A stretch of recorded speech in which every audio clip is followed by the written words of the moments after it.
Now next application is gastric emptying on liquid meal, and this time we have a dynamic data set.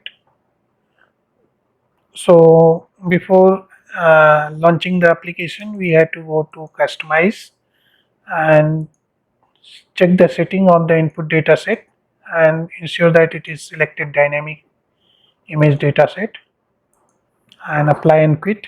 The protocol is in gastrointestinal, gastric emptying for dynamic. Yes. So in the gastrointestinal, we have a copy of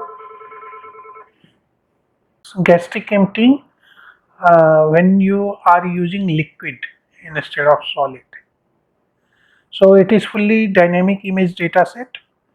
So select the flow image and select the gastric emptying for dynamic. Just go to the customization and check that input data set type is selected as dynamic and apply and quit. Click left start option.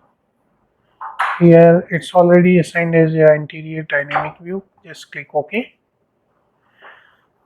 Draw the ROA around the interior view.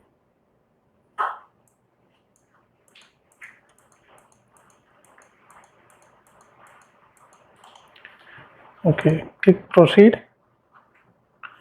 The same ROI will be copied in each dynamic frame and you will get the percentage emptying.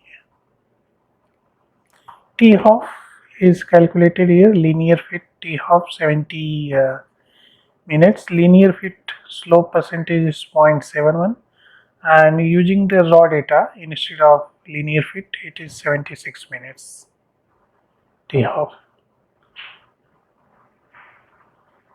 So this is all about the processing, I think. Yeah, and it's very simple software. Thank you so much. Thank you.